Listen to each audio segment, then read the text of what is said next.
Hello students, good morning everybody. Here we are going to continue the lesson. The lesson which we are learning, that is judiciary.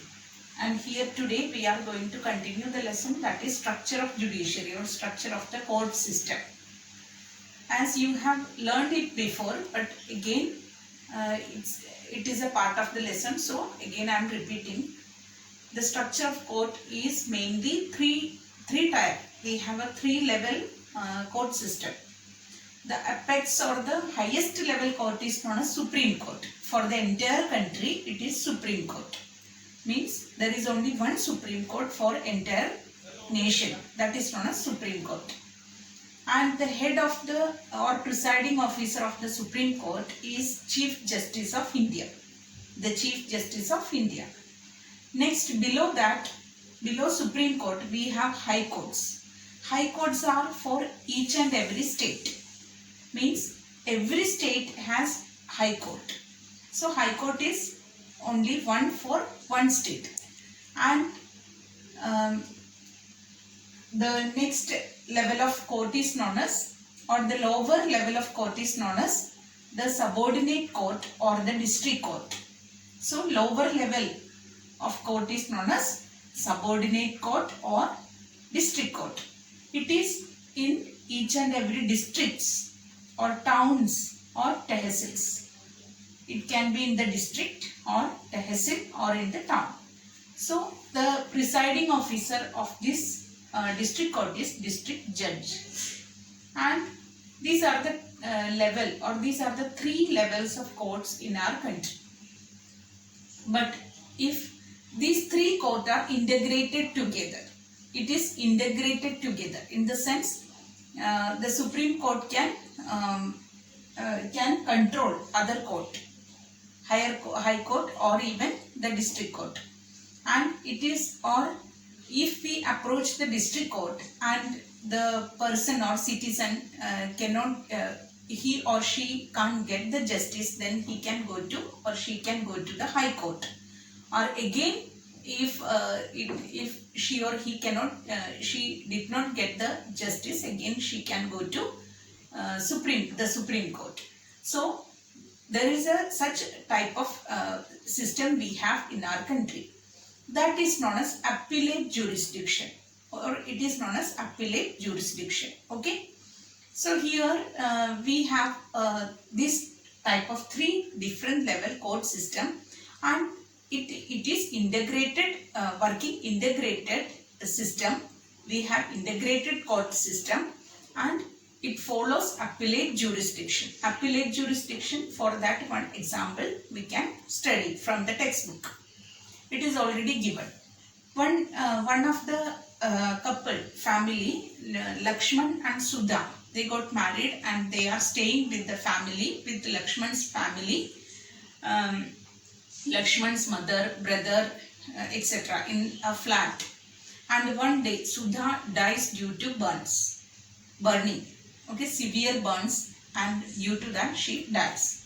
Sudha's family, they give an appeal to, or a case is filed against the in-laws, Lakshman and mother, and stating that it was due to the or Sudha died due to the dowry death. It was a dowry death. So they have, they went to the court, approached the district court, and a case was filed. And the district court examined, or they had called the witnesses like neighbors of the flat, nearby neighbors, and such people. They had given the, they were the witness. They had reported that they had seen Sudha burning, and they had seen that they were, or the in-laws were burning her. It was the thing that they had seen. And Sudha already told that they put kerosene, something like that. So anyhow, the witness said this in the court, and due to that the mother-in-law, Lakshman and his mother, Lakshman, mother, and the brother, Lakshman's brother, three of them were sentenced, or they were punished to death. Okay. punishment was given by the district court. And these three, they were given the sentence, they were punished to death. But these three, they had seen, or they had argued that it is against their, they did not get the justice, they felt. So they went to they had filed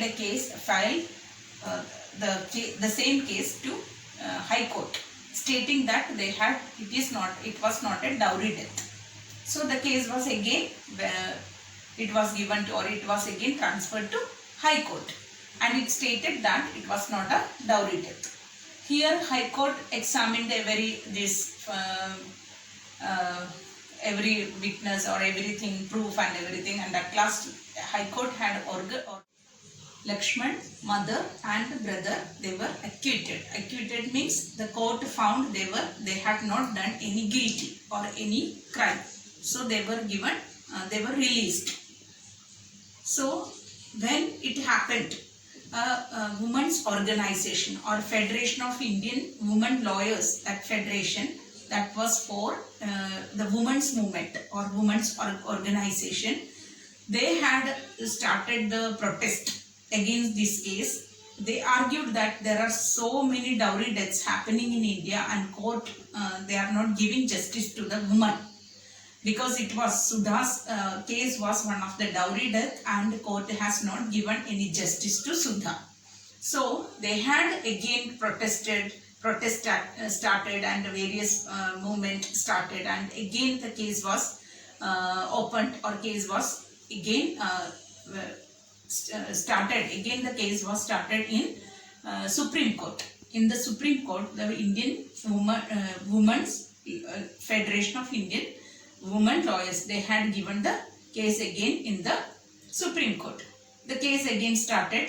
They went along with so many proofs and witness and everything. At last Supreme Court found that it was a dowry death, and Sudha's mother-in-law and husband, they were found guilty, and they had given a lifelong imprisonment. But there was no proof for Sudha's or this Lakshman's brother to do that crime. So he was released, or there was no enough proof. So he was released from this case. But the mother and Lakshman, both were sentenced for lifelong imprisonment.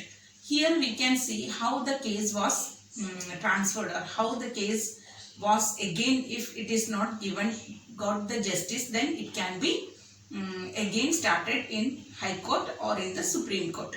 This is one of the example for appellate jurisdiction. Means suppose we have not done any crime, but we got some punishment, and we can approach the High Court to get the justice. Or if High Court also we don't get justice, then we can move to the Supreme Court. This is known as appellate jurisdiction. So Indian judiciary or judiciary system in India, which comprises of three important court system, which is integrated system, and it follows appellate jurisdiction. Now let us study about what are the different branches of the legal system. There are different branches of the legal system. There are two types of cases. One is civil cases, another one is known as criminal cases. Let us differentiate between the two, criminal cases and civil cases. First important difference, that is criminal cases, which are which are the act or deals with the law, defines the offences. Law defines as offences. Or criminal cases are the act or deeds which the laws defines as the crime or the offences. Second, that is civil case, in the sense civil law, or civil law means it deals with injury or harm to the right of an individual. Injury or harm to the right of an individual, it is known as civil case. So criminal case means the law defines that it is a crime or offense. Second thing, that is criminal case includes murder. Then another thing, that harassment of women for dowry. We have seen now that and theft. These all can be considered as criminal case. Civil case in the sense diverse cases. Another thing that if the tenant does not pay rent, then the owner can there is a dispute between the two related to rent, tenant and the owner. Rent related disputes or land related disputes among the family members, these all are in the civil case. Third thing, that the criminal cases which start with a FIR or first information report, that is investigated or it is done by the police. After investigating the crime, the police make an FIR or first information report. It has to be submitted in the court. That is the third thing. And civil law, which states that civil law, for that a petition, the person who wants to get the justice, he has to give the petition to the court, to the particular court. So a petition in the sense an application or a request or the statement which shows that to get the justice. So petition to be filed in the court. That is the civil law for the civil case or civil law. Last one, that if the accused or if the court for the criminal case, criminal law, if the court found that the person is or the accused is found guilty, then he can be sent to the jail or he can be fined. Fine can be collected or he can be sent to the jail, lifelong imprisonment or such type of punishment can be given. But for civil law or civil laws, punishment can be the court give a relief or a specific relief is asked for, and compensation, a specific relief is asked for, or the tenant, suppose the rent related issue, then tenant has to pay the rent to the owner. Land related issue, then problem can be settled by a relief can be asked for. So this is for the civil law. Criminal law, jail, punishment can be given, or he can be, or the person suppose theft and all, then compensation can be given, compensation has to be given. So such differences are there for criminal law and civil law.